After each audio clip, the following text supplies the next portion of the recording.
Hey guys, tonight we begin with a boy king who didn't really ask for the spotlight but got it anyway thousands of years after his death. So go ahead, dim the lights a little. Maybe pull the blanket up just enough to feel like you're making good decisions, and let your brain slowly drift into ancient Egypt, where the sand is warm, the politics are messy, and the dead, well, the dead don't always stay politely forgotten. Tonight's story is about King Tutankhamun, also known as King Tut, also known as that one pharaoh everyone suddenly became obsessed with in the 1920s. And more importantly, it's about what happened after he was found. Because apparently finding a 3,000-year-old tomb isn't just archaeology. It's also an excellent way to start a global panic about curses. Now, before we get into the whole people dropping dead mysteriously situation, we should probably ease into the life of the boy at the center of it all. Because Tutankhamun himself was not exactly living his best life. Not even close. He was born into the later days of Egypt's 18th dynasty, a time when royal families were doing what royal families do best, which is marrying each other repeatedly and hoping for the best. Spoiler alert, the best did not happen. Tutankhamun's father is widely believed to have been Akhenaten, the famously strange pharaoh who decided that Egypt needed a complete religious makeover and that everyone should suddenly start worshipping the sun disk. Which sounds poetic until you realize he basically shut down the traditional gods, upset the entire priesthood, and moved the capital city just because he felt like it. So yes, Tutankhamun was born into chaos, and also into a gene pool that had been, let's say, aggressively recycled.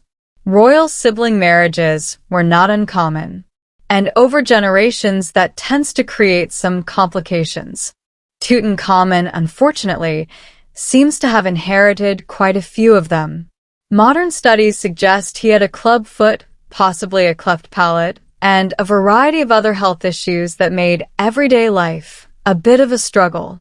So while he's often depicted as this serene golden figure, calmly staring into eternity, the reality was probably more like a teenager with chronic pain, trying to hold together an empire that was already wobbling. He became king at around 8 or 9 years old, which is not ideal. At that age, most kids are figuring out how to sit still, or maybe arguing about snacks. Tutankhamun, meanwhile, was technically in charge of one of the most powerful civilizations on Earth. Of course, in charge is doing a lot of work here. In reality, the actual decision-making was handled by older advisors, including a man named I, who would later, very conveniently, become Pharaoh himself. Because of course he would. Power transitions in ancient Egypt had a certain fluid quality. Now, during Tutankhamun's reign, there was a bit of a course correction. The whole worship only the sun disk thing quietly got rolled back. The traditional gods came back into favor, temples were restored, and Egypt tried to pretend the previous decade of religious chaos hadn't happened. It's a bit like redecorating after a very intense phase. Let's just put everything back where it was and not talk about it. Tutankhamun even changed his name. He was originally Tutankhamun, which honored the sun disk deity. But as the old gods returned, he became Tutankhamun, aligning himself with Ammonius, one of the traditional gods. So yes, even his name reflects a political rebranding, which is impressive for someone who is probably still figuring out how to walk without discomfort. Now, despite being king, Tutankhamun didn't live very long. He died at around 18 or 19 years old, which for ancient times isn't unheard of, but still it's not exactly a long reign. As for how he died, well, historians have been debating that for a while. Some theories suggest illness. Others suggest an accident, possibly involving a chariot, which feels ambitious given his physical condition. There have even been whispers of foul play. Because again, Ancient royal courts were not known for their calm and cooperative environments. But regardless of how he died, Tutankhamun was buried in a tomb in the Valley of the Kings. And here's the interesting part. His tomb was kind of small. Compared to other pharaohs, it wasn't particularly grand, which suggests his death may have been somewhat unexpected and the burial arrangements a bit rushed. Still, he was given a proper royal burial. Gold, treasures, elaborate artifacts, everything you'd expect for a king, even a relatively short-lived one. And then, he was forgotten. Not immediately, of course, but over time his name faded. His tomb became buried under debris, other tombs were built nearby, and eventually the world just moved on. For over 3,000 years, Tutankhamun rested in relative peace. No crowds, no cameras, no headlines about curses.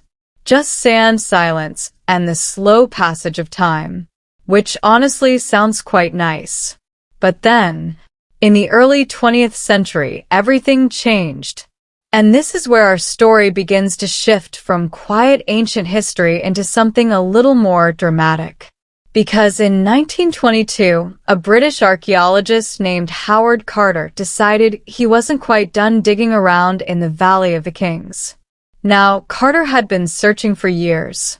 Funding was running out. His sponsor, Lord Carnarvon, was getting impatient. It was very much a this better work or we're packing up situation. And then almost at the last possible moment, they found something. A step. Then another, leading down into the earth, which is always a promising sign when you're looking for lost tombs. Carefully, slowly, they cleared the steps. And eventually, they reached a sealed doorway. Still intact. Still bearing the royal seal, which in archaeology terms is basically the equivalent of finding an unopened package that's been sitting there for 3,000 years. So, naturally, Carter made a small hole in the door, and when he was asked what he could see inside, he famously replied, "Yes, wonderful things." And that's when Tutankhamun, the forgotten boy king, suddenly became very, very famous. Now, at first everything was excitement, discovery, a sense of awe. The tomb was filled with treasures, gold, statues, chariots, intricate objects that had been untouched for millennia. It was one of the most significant archaeological finds in history. And for a moment, it all felt like a triumph. A rediscovery of the ancient world. A connection across time. But then, something strange started to happen. People began to talk. Whispers, at first, about a curse.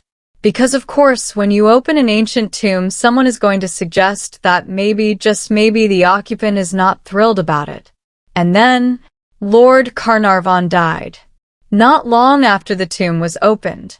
From an infection caused by a mosquito bite that got worse and worse until it became fatal. Which is unfortunate, but also not entirely unheard of in the early 20th century. Medical care wasn't exactly what it is today. Still, the timing raised eyebrows. And then the stories began. Newspapers picked it up. Curse of the Pharaohs. Death comes on swift wings. Dramatic headlines, dramatic interpretations, and suddenly, Tutankhamun wasn't just a historical figure anymore. He was possibly a supernatural problem. Now, whether that's actually true is something we'll gently explore as we drift further into this story. Because as more people connected to the tomb experienced misfortune, the idea of a curse became harder for the public to ignore, even if the explanations were perhaps a little more ordinary. But we'll get there. Slowly. No rush. For now, just imagine the scene. A sealed tomb, opened after thousands of years. A young king pulled back into the spotlight, and a world suddenly wondering if maybe some doors are better left closed. Let's float gently forward and see what happened next. So we left off with a tomb freshly opened, a boy king suddenly trending after a 3,000-year nap, and one unfortunate aristocrat, Lord Carnarvon, who had the audacity to get bitten by a mosquito at exactly the wrong time in history. And honestly, if that had been the end of it, we probably wouldn't be here. It would just be a nice, tidy story about archaeology, a bit of bad luck, and some very dusty gold. But history rarely keeps things tidy. Instead, the story sort of stretches like it just woke up from a long sleep and decides to become a full-blown legend. Because after Carnarvon's death, people started paying attention. Not in a calm, rational, let's examine the data kind of way, but in a slightly nervous, maybe don't touch ancient royal property kind of way. Newspapers, especially in the 1920s, absolutely loved this sort of thing. And by loved, I mean they ran with it full speed, no breaks, straight into the dramatic. Stories began to circulate about inscriptions near the tomb. Warnings, allegedly. Things like, "Death shall come on swift wings to him who disturbs the king." Very poetic. Very ominous. Also, not actually found on Tutankhamun's tomb. But that didn't stop anyone. Because once a good curse narrative gets going, facts tend to become optional accessories. Now, here's where things get interesting, and also a bit unfair. Because once the idea of a curse is in people's minds, every unfortunate event starts to feel connected. It's like when you learn a new word and suddenly hear it everywhere. Except in this case, the new word is ancient doom and the everywhere is people's lives. For example, a man named George J. Gould, an American financier, visited the tomb. Soon after, he fell ill and died, which, again, is tragic. But also, people get sick, especially when traveling in a time before modern antibiotics. Still, the timing raised eyebrows. Then there was Arthur Mace, one of Carter's team members. He became ill and passed away a few years later. And suddenly, the pattern starts to form, at least in the public imagination. Because if you list enough unfortunate events in a row, they start to look like a sequence rather than coincidence. And humans are very good at spotting patterns, even when those patterns are a bit stretched. Now, to be fair, working in an ancient tomb isn't exactly a low-risk activity. You're dealing with dust, mold, possibly bacteria that's been sitting quietly for thousands of years, just waiting for someone to come along and inhale it. So it's not entirely shocking that some people got sick. But ancient mold exposure doesn't make for very exciting headlines. Pharaoh's revenge, on the other hand, that sells newspapers. And so, the legend grows. Slowly, steadily, like a rumor that refuses to go away. Even small, unrelated incidents got pulled into the story. A pet canary belonging to Howard Carter was reportedly eaten by a cobra, which in Egypt is not exactly unheard of. Cobras live there. They do cobra things. But because the cobra was also a symbol associated with Egyptian royalty, the story suddenly became very symbolic, very meaningful, very cursed. It's almost impressive how quickly everything became part of the narrative.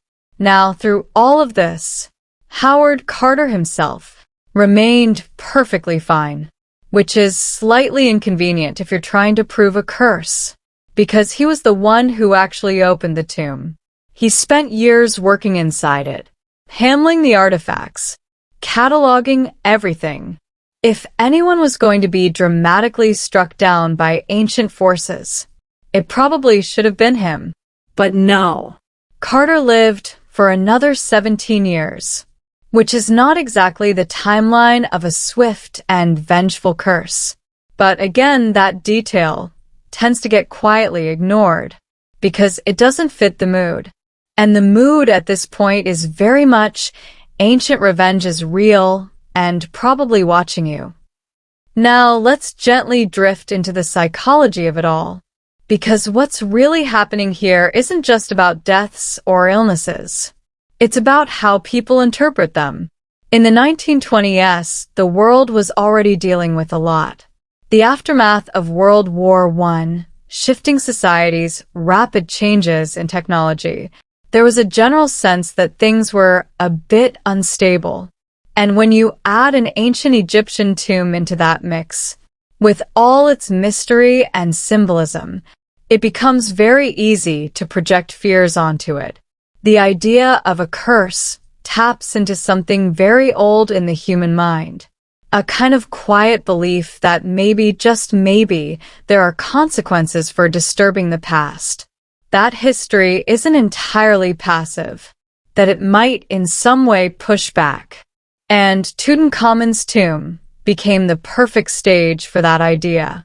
A young king buried too soon, a tomb sealed and hidden, and then suddenly opened by outsiders in a very modern world. It's almost poetic in a slightly ominous way. Now, of course, not everyone believed in the curse. Scientists, historians, more skeptical observers. They pointed out the obvious. People die. Illness happens. Travel in the early 20th century was risky. And if you actually look at the numbers, the majority of people involved with the tomb lived normal lifespans, which is not exactly what you'd expect from a highly effective ancient curse. But skepticism doesn't spread quite as easily as fear. Fear is very efficient. It doesn't need much evidence. Just a few well-timed coincidences and a good story. And this was a very good story. So the legend continued, growing, evolving, becoming more detailed with each retelling. Some versions added more victims. Others added more dramatic warnings. It became less about what actually happened and more about what people felt could have happened, which in a way is how many historical myths are born, not from a single event, but from a collection of moments slowly shaped by imagination. Now let's gently return to Tutankhamun himself, because through all of this, the boy king remains oddly quiet. He didn't ask for a curse. He didn't leave behind any clear warnings about revenge. His tomb, while impressive, wasn't even the grandest in the valley. And yet, he became the center of one of the most famous curses in history. It's a bit like being cast in a role thousands of years after your death, without any say in the script, which is honestly kind of impressive. Now, as we continue drifting through this story, we'll start to look a little closer at what might actually explain these events. Because while curses are very atmospheric, there are also more grounded possibilities. Things like bacteria, toxic environments, psychological suggestion, and perhaps just a series of unfortunate coincidences arranged in a way that feels meaningful. But we'll take our time getting there. No need to rush. For now, just let the idea settle. A tomb opened, a story unfolding, and a world quietly deciding that something ancient might still be watching. Let's keep drifting. So, at this point, the curse has officially settled in. Not as a proven fact, not as anything you could really measure or test, but as a feeling. A quiet, persistent idea floating around in newspapers, dinner conversations, and probably a few slightly uneasy bedtime thoughts. Because once people start believing that something might be cursed, it becomes surprisingly difficult to fully unbelieve it, even if deep down you know better. Now let's slow things down a little. Because behind all the dramatic headlines, there's a much calmer, slightly dustier reality. And it starts with something far less exciting than ancient revenge. Air quality. Yes. Not quite as thrilling as a supernatural curse, but potentially more relevant. You see, Tutankhamun's tomb had been sealed for over 3,000 years. No ventilation, no fresh air, just a closed environment filled with organic materials, fabrics, wood, oils, and yes, possibly microorganisms, all sitting quietly in the dark. And when you open something like that, it doesn't exactly greet you with a gentle breeze. It's more like a slow release of everything that's been building up patiently for millennia. Now, modern researchers have suggested that tombs like this could contain mold spores, bacteria, even toxins produced by microorganisms that thrive in enclosed spaces. And if you're spending hours, days, even years inside that environment, breathing it in, it might not be great for your health. Not cursed, just very old and not particularly hygienic. Some studies have pointed to fungi like Aspergillus, which can cause respiratory issues, especially in people with weaker immune systems. And suddenly, those mysterious illnesses start to look a little more understandable. Still unfortunate, still tragic, but not necessarily supernatural. Of course, this explanation doesn't have quite the same dramatic flair. No ventilation issues lead to mild respiratory complications. Doesn't exactly sell newspapers, but it does make a certain amount of sense. Now let's gently shift from the physical to the psychological, because the human mind is a very powerful storyteller. Once the idea of a curse is planted, it tends to grow, even among people who consider themselves rational, especially in unfamiliar environments. Imagine you're standing inside an ancient tomb. It's quiet, dimly lit, surrounded by objects that haven't been touched in thousands of years. There's a certain atmosphere, a weight to it. And if someone has already told you that this place might be cursed, your brain starts filling in the blanks. Every creak, every shadow, every small coincidence starts to feel significant. This is something psychologists sometimes call the nocebo effect. It's like the opposite of a placebo. Instead of expecting something good, you expect something bad. And that expectation can actually influence how you feel and sometimes even your health. So if someone working on the tomb began to feel unwell, and they were already aware of the curse stories, it's not unreasonable to think that anxiety, stress, and suggestion might play a role. Not in a dramatic, instant way, but slowly, quietly, just enough to tip things in an unfortunate direction. Now, none of this means that the people who experienced these events were imagining things. Their illnesses were real. Their deaths were real. But the interpretation of those events, that's where things become more flexible. Because humans really don't like randomness. We prefer stories, connections, meaning, even when the truth is a little more mundane. Now, let's drift back into the timeline for a moment, because as the years passed, the curse story didn't fade. If anything, it became more refined, more detailed, more cinematic. Writers, journalists, even some historians began to weave together the various incidents into a kind of narrative. A slow, creeping punishment for disturbing the ancient dead. And the more it was told, the more it started to feel real, even if the actual evidence remained a bit thin. Interestingly, some of the people who were supposedly victims of the curse weren't even directly involved in the excavation. Their only connection was proximity, or timing, or sometimes just being mentioned in the same articles. It's a bit like being accidentally included in a group project thousands of years after the fact. Not ideal.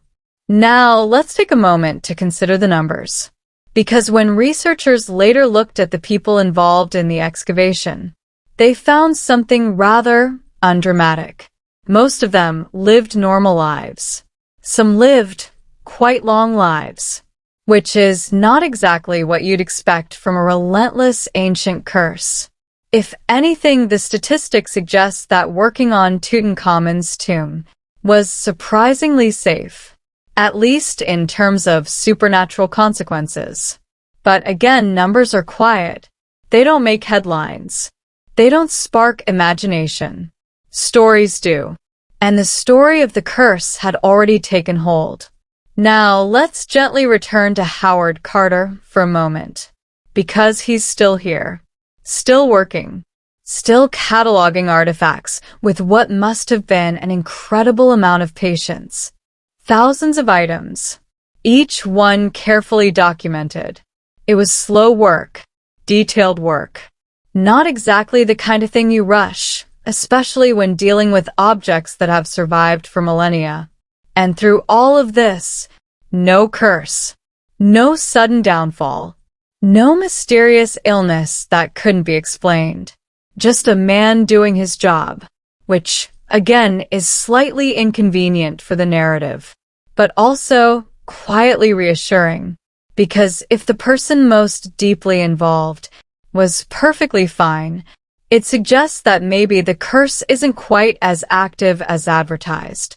Now, as we continue drifting through this story, we'll start to explore how the idea of the curse spread beyond the people directly involved, how it became part of popular culture, how it shaped the way people thought about ancient Egypt, and even influenced films, books, and later, entire genres of storytelling. Because once a myth like this takes root, it doesn't just stay in one place. It grows. It travels. It evolves. And Tutankhamun, the quiet boy king, becomes something much larger than himself. Not just a historical figure, but a symbol of mystery, of the unknown, of the slightly unsettling idea that maybe the past isn't entirely finished with us. So by now, the curse has done something quite impressive. It has moved beyond the tomb, beyond the Valley of the Kings, beyond the archaeologists, beyond the slightly dusty reality of excavation work, and into the imagination of the entire world, which is no small achievement for a teenager who's been dead for over 3,000 years. Now, let's gently follow that shift, because the 1920s were a perfect time for this kind of story to spread. Mass media was growing. Newspapers were everywhere. Radio was beginning to connect people in new ways. And the public was very much in the mood for something mysterious, something a little exotic, something that felt like it came from a world far removed from everyday life. Ancient Egypt fit that mood perfectly. Golden masks, hidden tombs, strange symbols, and now a possible curse. It's basically the historical version of a perfectly timed viral moment. So, naturally, people leaned into it. Writers began to embellish. Journalists added dramatic flair. And slowly, the story of Tutankhamun's tomb transformed into something larger than the actual events. Because the truth, while interesting, was a bit too calm. And calm doesn't always hold attention.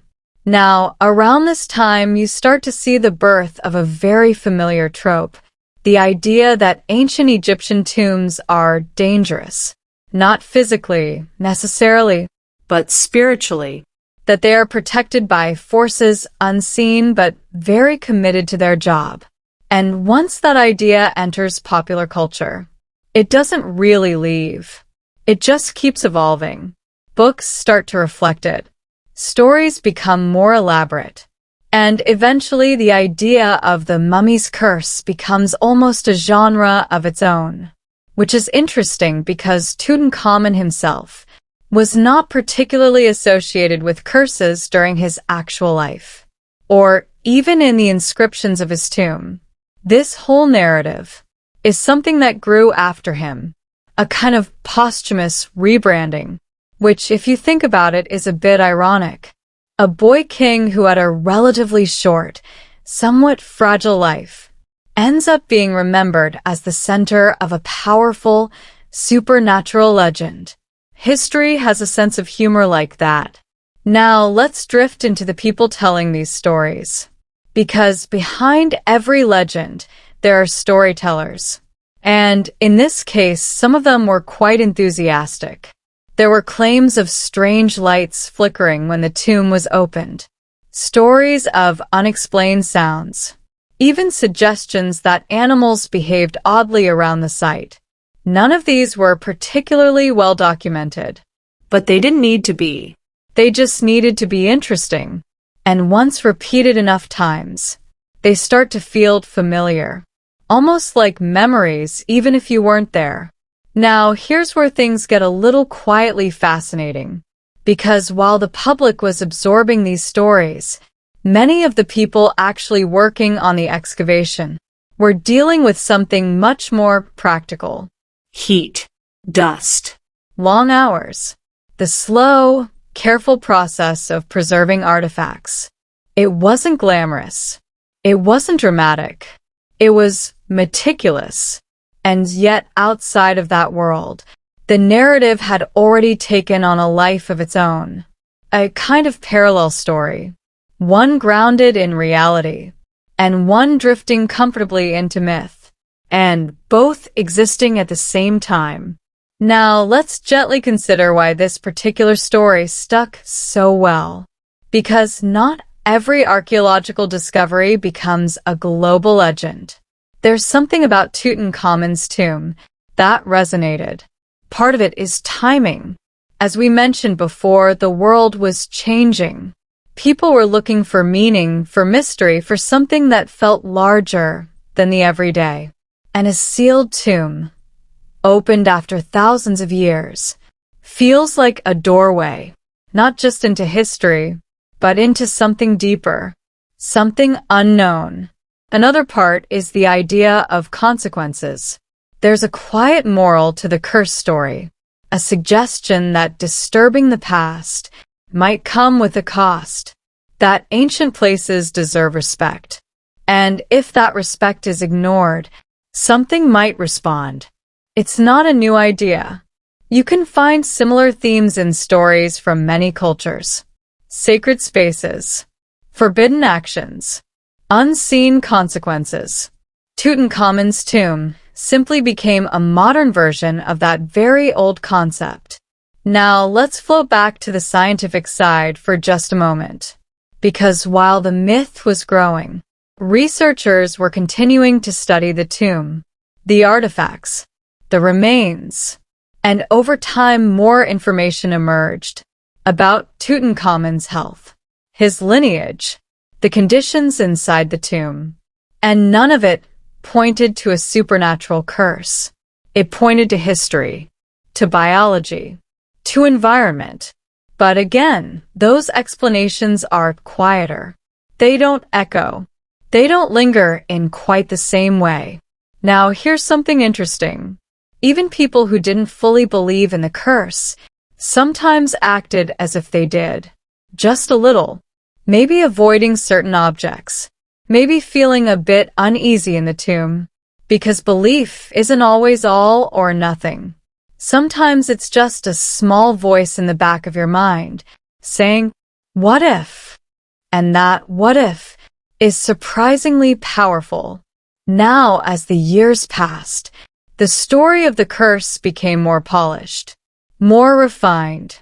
It appeared in books, films, documentaries, each version adding its own details, its own tone, its own interpretation. And eventually, it became part of the way people expected ancient Egypt to feel. Mysterious, slightly ominous, full of hidden dangers. Even though the actual history is far more complex and often far more human. Now, let's gently return to Tutankhamun one more time, because through all of this, he remains unchanged. A young king, a short life, a carefully prepared tomb. He didn't create the legend. He didn't write the curse. but somehow he became the face of it, which is in its own quiet way a kind of immortality. Not the one he was originally given, with rituals and preservation and golden masks, but another kind, a story, repeated, remembered, reshaped, across generations.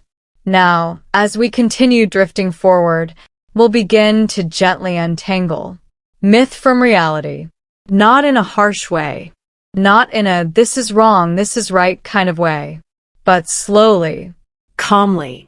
looking at what we know and what we think we know, and how the space between those two became one of the most famous legends in modern history. So just let yourself settle into that space.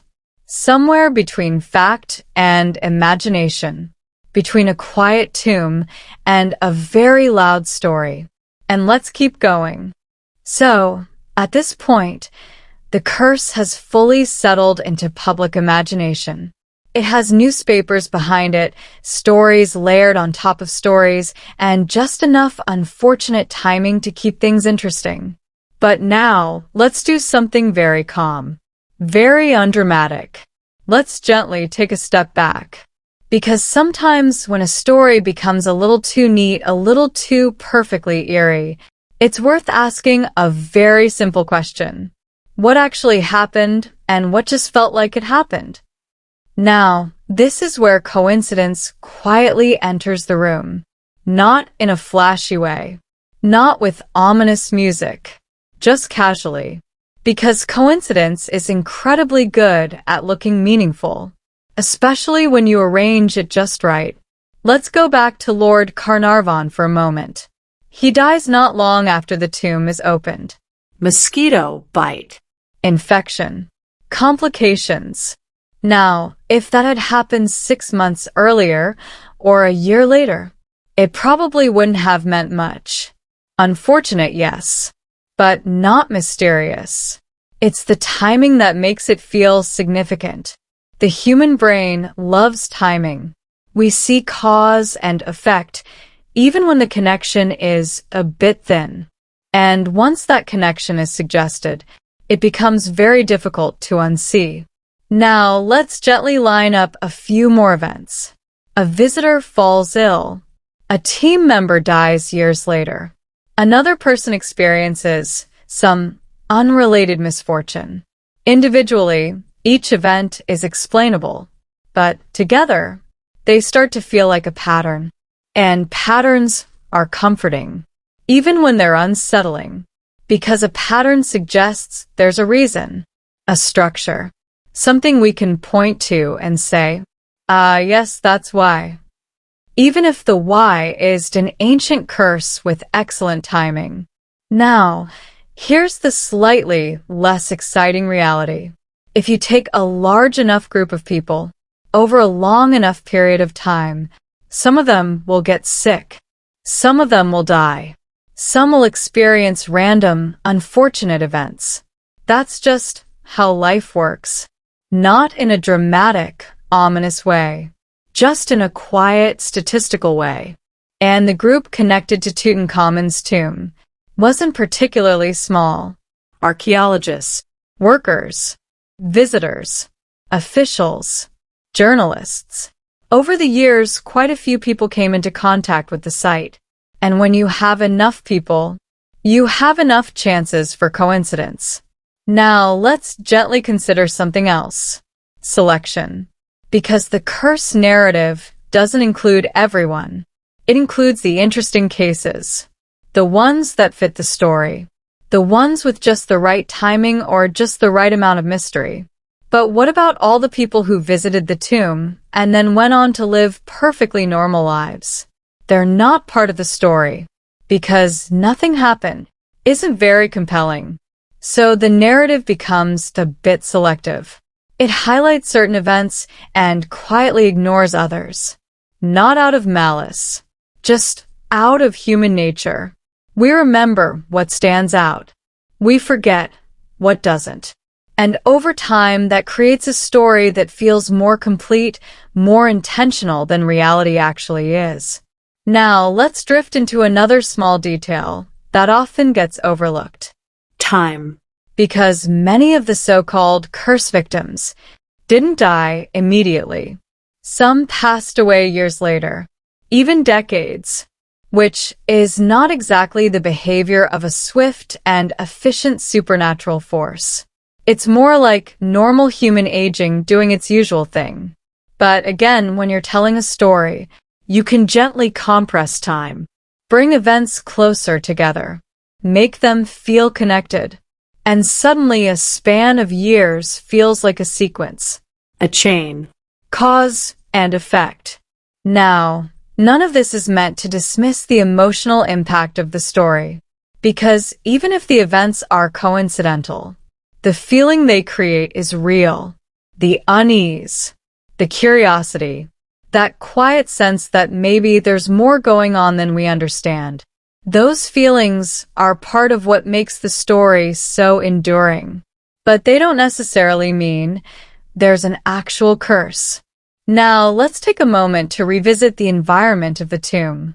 Because while coincidence explains when things happened, the tomb itself might help explain how some of them happened.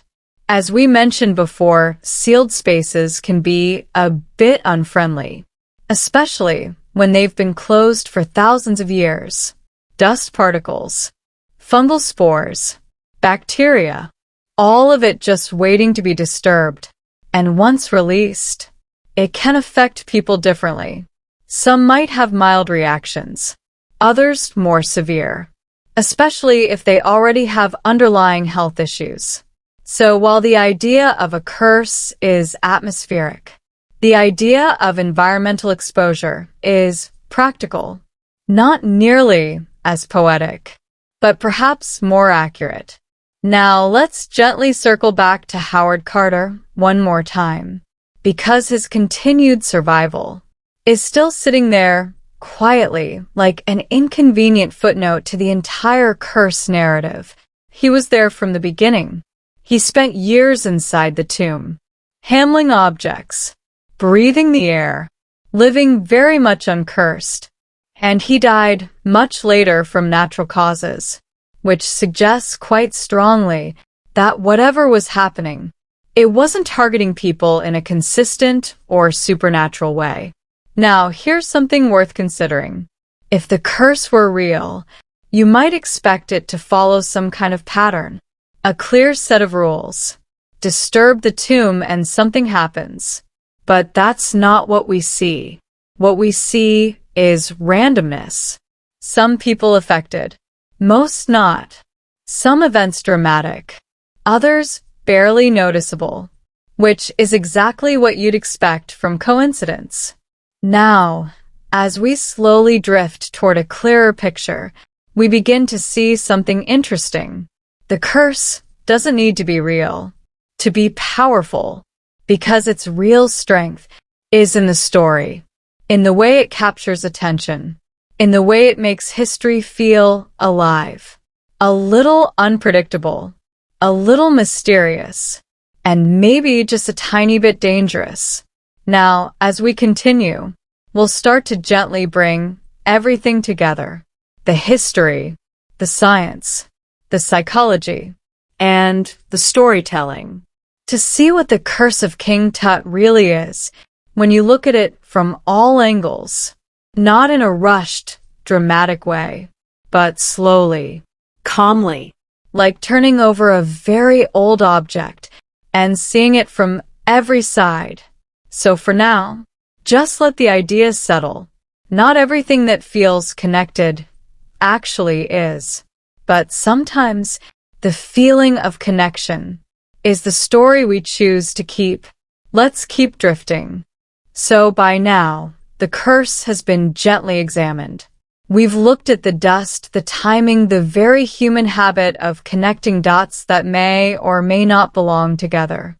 And yet, the story is still here, still lingering, still quietly tapping on the imagination like a polite but persistent guest. Because here's the thing, even when a mystery is explained, it doesn't always go away. Sometimes it just changes form. And in the case of Tutankhamun, That new form arrived with bright lights, dramatic music, and a deep love for over-the-top storytelling. Yes, we're drifting into the world of early cinema. Because the 1920s and 1930s weren't just a time of archaeological discovery. They were also a time when film was becoming a very big deal. And filmmakers quickly realized something. Ancient Egypt plus curses equals audience interest. A lot of it. So the idea of the mummy's curse, which had already been floating around in newspapers, suddenly found a new home. On screen. And it didn't arrive quietly. Not at all. The most famous example is the 1932 film The Mummy, which introduced audiences to a very different kind of ancient Egyptian story. In this version, the dead don't just stay dead. They wake up. They walk around. They have plans. And those plans are rarely convenient for the living. Now, to be clear, this is not what happened with Tutankhamun. There were no reports of him casually getting up, stretching, and wandering through Cairo. But that didn't really matter, because once the idea of a curse meets storytelling, it evolves. It becomes more dramatic, more visual, more entertaining. And slowly, the line between history and fiction starts to blur. Now, here's the interesting part. For many people, their first exposure to the idea of an Egyptian curse didn't come from history books. It came from films, from novels, from stories that were inspired by Tutankhamun but not particularly concerned with accuracy.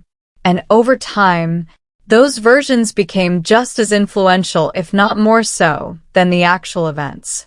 Because stories that are easy to imagine tend to stick. Now, let's gently picture the shift. Originally, the curse was subtle. A series of unfortunate events. A few mysterious deaths. A lot of speculation. But in popular culture, that subtlety didn't quite survive. Instead, it became something more direct, more immediate, more cinematic. Curses that strike quickly. Mummies that move. Ancient forces that are very clearly not happy. It's a bit like taking a quiet, slightly eerie moment and turning the volume all the way up, which, to be fair, is exactly what entertainment tends to do. Now, as these stories spread, they began to shape how people imagined ancient Egypt as a whole. Not just Tutankhamun, but everything. Pyramids, tombs, artifacts. All of it became associated with a certain atmosphere. Mysterious, slightly dangerous, possibly cursed just to be safe. And even today, that image still lingers. You see it in movies, in games, in books. The idea that ancient Egyptian objects might come with extra features.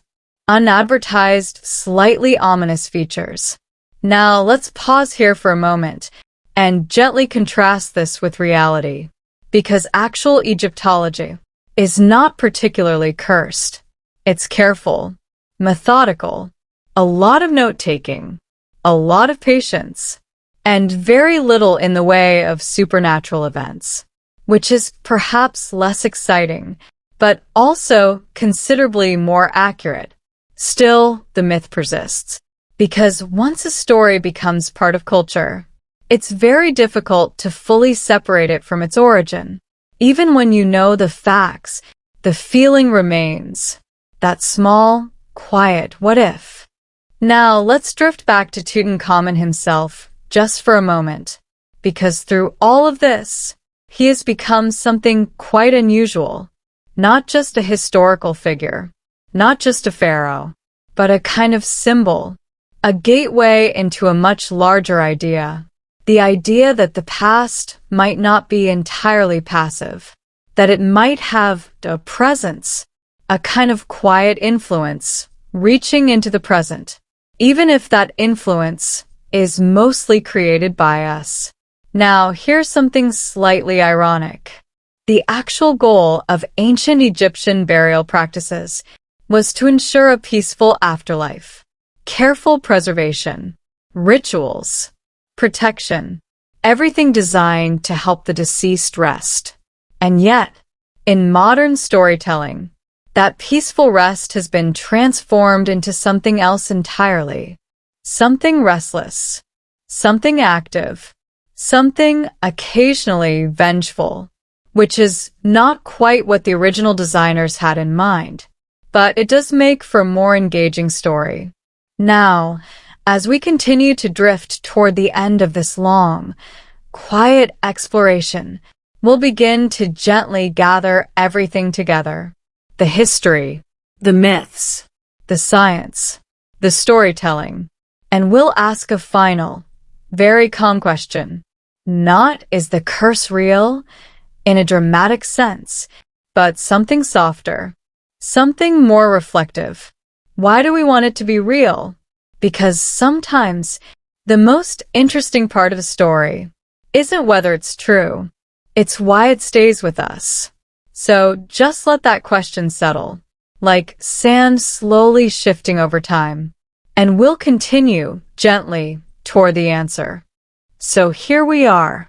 We've wandered through the tomb, brushed past the dust, listened to the whispers of newspapers, and watched as a quiet archaeological discovery slowly transformed into one of the most famous curses in modern history. And yet, even now, the idea still lingers, softly, patiently, like it's in no hurry to leave, which raises a very simple, very calm question. Why? Why does the curse of Tutankhamun still feel just a little bit real, even when we know it probably isn't? Now let's take this slowly, because the answer isn't dramatic. It's not hidden in some ancient inscription. It's not waiting behind a sealed door. It's much closer than that. It's in us. Humans have always been storytellers. Long before written history, before recorded facts, before careful documentation, we told stories to explain the world, to make sense of things that didn't quite fit. And sometimes, those stories stayed, even after better explanations came along. The Curse of King Tut is one of those stories. Now, think about it. A young king dies early. He's buried with extraordinary care, hidden away, forgotten. And then thousands of years later, He's found. not by his own people, but by strangers, in a very different world. If you were writing a story, you might pause here and think something should happen, Some kind of consequence. some kind of response, because stories tend to follow that rhythm, action and reaction. Disturb something sacred, and something sacred responds, even if in reality nothing actually does. Now, add a few well-timed deaths, a handful of illnesses, a dramatic headline or two, and suddenly you have a narrative, not just a sequence of events, but a story, with tension, with meaning, with a sense of cause and effect, even if that cause is imagined. Now here's something quietly interesting. The curse doesn't need to be consistent. It doesn't need to affect everyone. It doesn't need clear rules. In fact, the less clear it is, the more flexible it becomes. And that flexibility allows it to survive, because it can adapt. New events can be added. Old ones can be reinterpreted. Details can shift slightly over time. And the core idea remains intact, that something might be there. Now, let's gently consider the role of mystery, because modern life, for all its advantages, doesn't always leave much room for it. We have explanations for most things: science, technology, Data. clear answers to questions that once felt unknowable.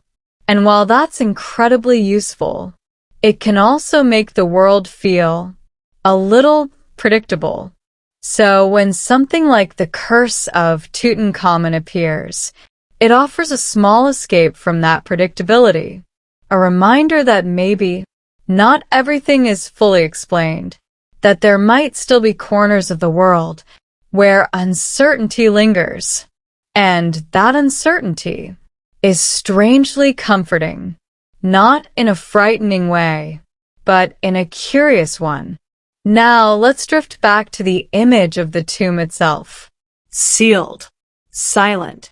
Untouched for thousands of years, there's something about that image that feels complete, like a story that has already reached its ending. And when that ending is interrupted, when the tomb is opened, it feels like we've stepped into something midway through, like we've missed part of the story. And the curse becomes a way of filling that gap, a way of continuing the narrative where it might otherwise have simply stopped.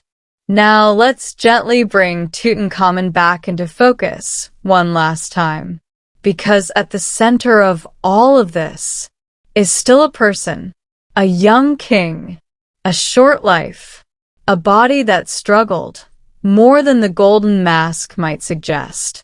He didn't create the legend. He didn't design the curse. But somehow, he became its anchor, its quiet, unmoving center. And perhaps that's part of why the story works so well, because it connects something very human with something very mysterious, a real life, and an imagined consequence.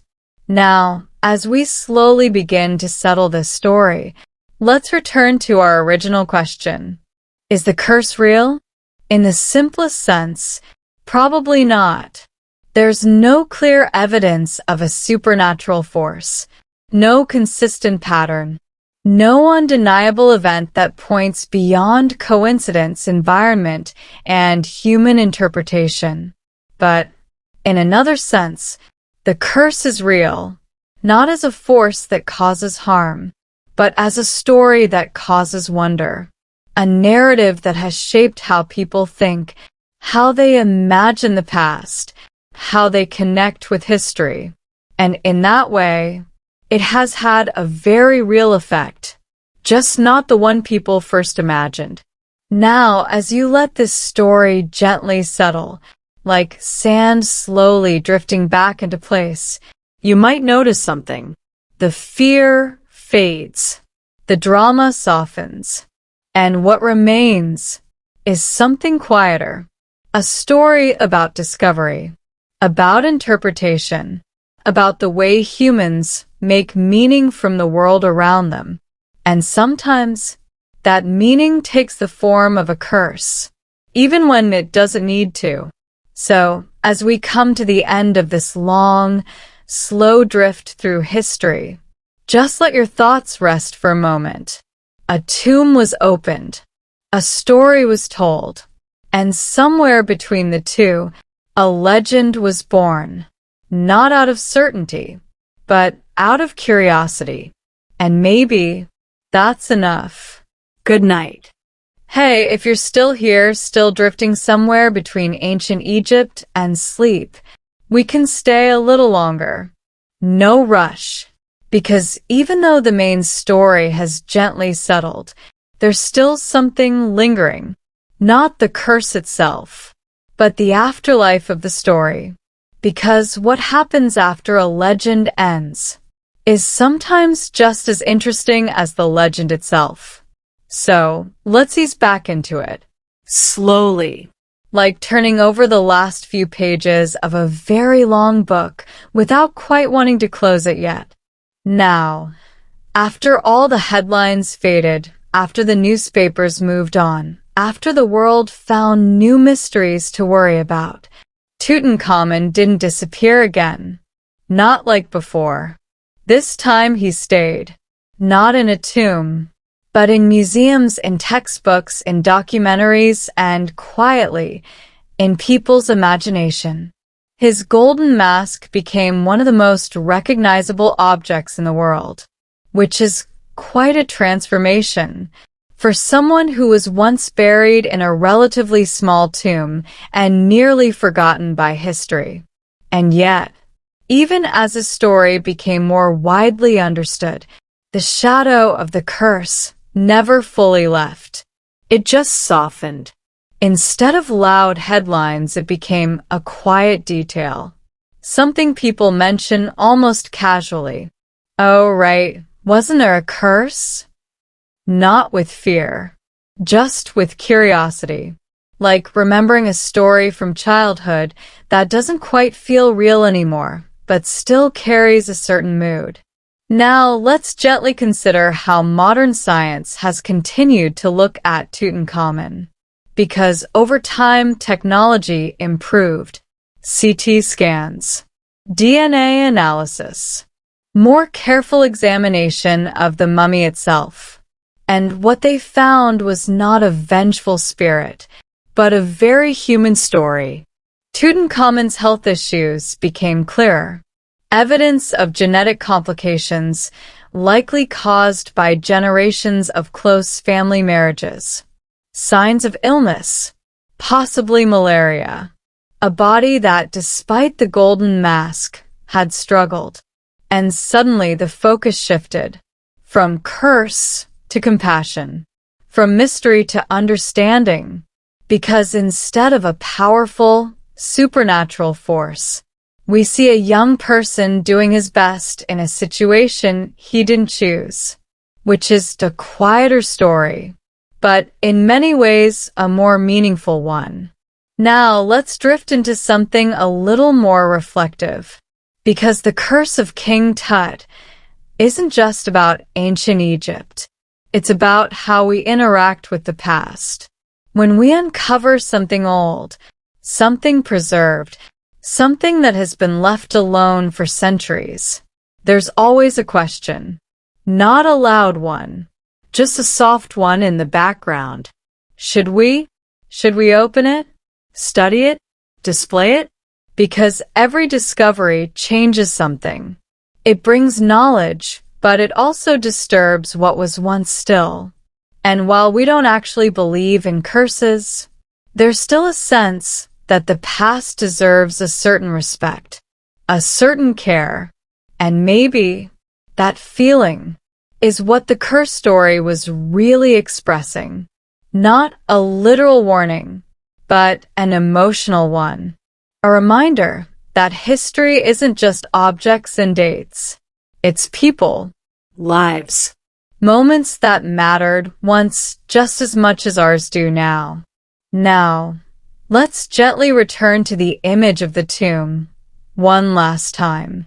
But this time, not as a place of fear, just as a place. Cool. Quiet. Filled with objects that were carefully chosen, placed, and sealed away. Not to trap anything, but to preserve something.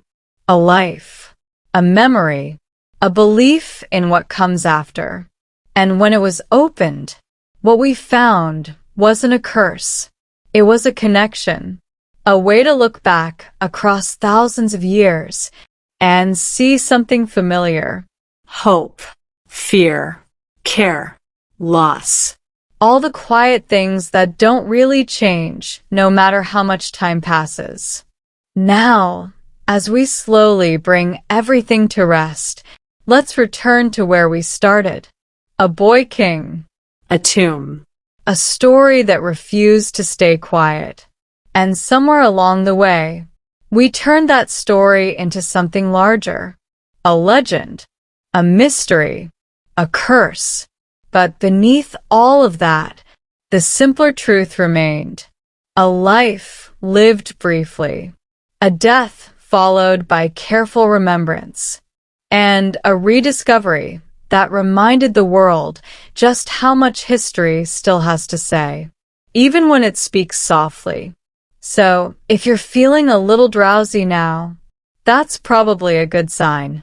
The story has done its job, not by startling you, not by shocking you, but by gently carrying you from one moment to the next, from past to present, from mystery to understanding. And now, you can let it fade, like footprints in sand slowly disappearing as the wind moves across the desert.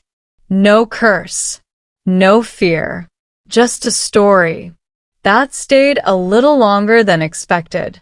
Good night. Hey, if you're still here, still somewhere between listening and drifting, we can stretch this out just a little longer. No new shocks, no sudden turns, just a slow, steady glide through the after-echo of a story that turned out to be less about curses and more about us. Because even after everything we've talked about, there's still one last thread gently waiting to be followed. Not the curse itself, not the tomb, but the feeling that something ancient still matters. So, let's settle into that. Now, imagine just for a moment that the tomb had never been found, that the sand had stayed exactly where it was, that the steps remained buried, and that Tutankhamun stayed exactly where he had been for over 3,000 years. No headlines, no discoveries, no whispers about curses, just silence. History sometimes does that. It keeps things hidden. Entire lives, entire stories just quietly folded into the ground, waiting, or maybe not even waiting, just existing. And in that version of the world, Tutankhamun would have remained a very small name, a minor king, barely a footnote compared to the larger figures of ancient Egypt, which is a strange thought, because today, he's probably the most famous pharaoh of all, not because of what he did, not because of some grand conquest or sweeping reform, but because of how he was found and what happened after. It's a very quiet reminder that history isn't just shaped by events. It's shaped by discovery, By chance. by timing. Now let's drift into that idea a little more, because the discovery of the tomb in 1922 didn't just reveal Tutankhamun. It revealed a moment, a perfectly preserved snapshot of a world that had been gone for millennia. Objects placed with intention, tools used in daily life, jewelry worn by people who once moved, spoke, laughed, worried. All of it frozen in time. And when that moment was opened, it wasn't just history that came out. It was imagination. Because people didn't just see artifacts. They saw stories. And once those stories started to form, the curse became one of the ways to hold them together. Now, here's something quietly interesting. Even today, when you walk through a museum exhibit about Tutankhamun, there's still a certain atmosphere. Not fear. Not really. But something softer. A kind of respectful silence. A sense that you're looking at something that has traveled a very long way to be there. And even if you don't believe in curses, there's still a small instinct not to touch, not to disturb, to just observe and move on. That instinct is worth noticing. Because it tells us something. Not about ancient magic, but about how we relate to the past.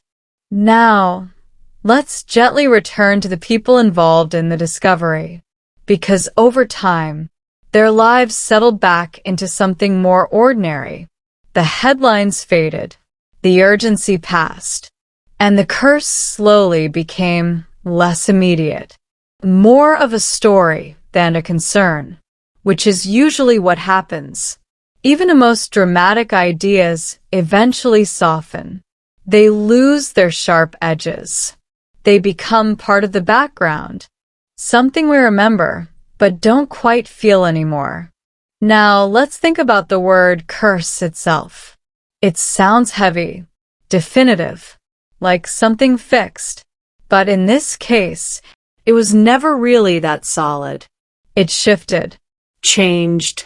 adapted, depending on who was telling the story and when. Sometimes it was swift and deadly. Other times subtle and lingering. Sometimes it affected a few people. Sometimes it seemed to reach further.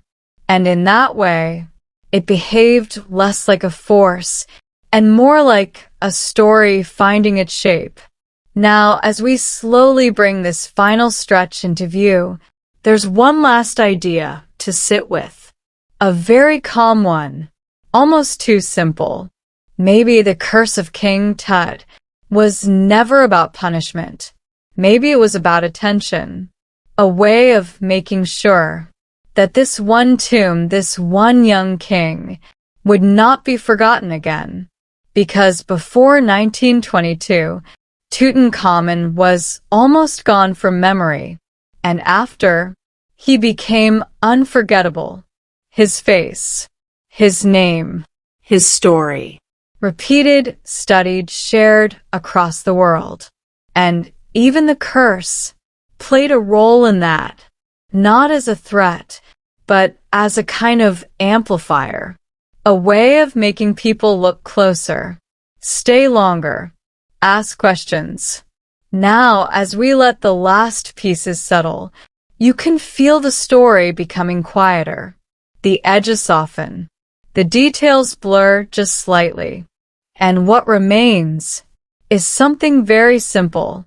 A boy king who lived briefly, a tomb that stayed closed for thousands of years, and a discovery that turned into something much larger than anyone expected.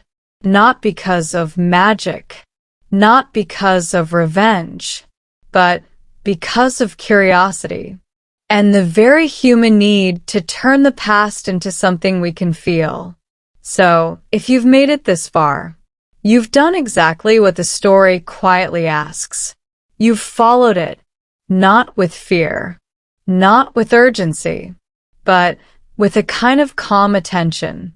And now, You can let it go. Let the tomb close again gently in your mind. Let the sand drift back into place. Let the story rest. No curse. No mystery left to solve. Just a long, slow echo, fading into quiet. good night. Hey, if you're still here, still drifting somewhere between ancient Egypt and sleep, we can take just a little more time. Not to add anything new, not to reopen anything, just to close things properly. Because stories like this don't really end with a final answer. They end with a feeling. So, let's ease into that. Slowly. Now think back to where we began. A quiet introduction. A boy king. A tomb hidden beneath layers of sand. At that point, everything felt distant. Almost unreal. Like something far away that didn't quite belong to us. And then, step by step, we followed the path, the discovery, the excitement, the sudden shift into something more mysterious, the whispers of a curse, the headlines, the fear that wasn't quite fear, but still lingered. And then, gently, we pulled it apart. Not in a harsh way, not in a this is wrong kind of way, but carefully, looking at each piece, turning it over, seeing where it fit and where it didn't. And now, What we're left with is something quieter, something softer. Now let's return one last time to the tomb itself. But this time there are no reporters, no cameras, no sense of urgency, just a still space, cool air. stone walls, objects resting exactly where they were placed thousands of years ago. And in the center of it all, Tutankhamun, not as a legend, not as a symbol, just as he was. A young person who lived and died and was remembered in the way his world understood. Carefully. Respectfully. With intention. There's something peaceful about that. Even now. Now imagine the tomb closing again. Not in reality, but just in your mind. The door gently sealed. The light fading. The outside world slowly stepping back. Not because it has to, but because it feels right. Because not everything needs to stay open. Some things can be understood and then allowed to rest. Now let's think about the curse one final time. Not as something threatening, not as something real, but as something created. A story shaped by timing, by imagination, by the need to make sense of a series of events. And, in that sense, it did exactly what stories are meant to do. It held attention. It sparked curiosity. It connected people across time to something ancient. Even if the connection wasn't entirely accurate, it was still meaningful. Now, here's the quiet part. The part that doesn't usually make it into headlines or films or dramatic retellings. The truth is often less exciting, less sharp, less memorable, but it's also more stable, more grounded, and in its own way more comforting, because it means the world isn't quietly waiting to punish us for curiosity. It means that history can be explored, studied, understood without fear, and that the past, while mysterious, is not hostile, just distant. Now, as we bring everything to rest, there's nothing left to solve. No final twist. No hidden message waiting to be uncovered. Just a story that has slowly unfolded and now slowly folds back in on itself, like pages closing, like footsteps fading, like sand settling. So wherever you are, whether you're still listening or already halfway asleep, you can let this one go. No curse to worry about. No unanswered danger. Just a quiet understanding that sometimes the most powerful stories aren't the ones that are true or false, but the ones that stay with us just long enough to gently carry us into sleep. Good night.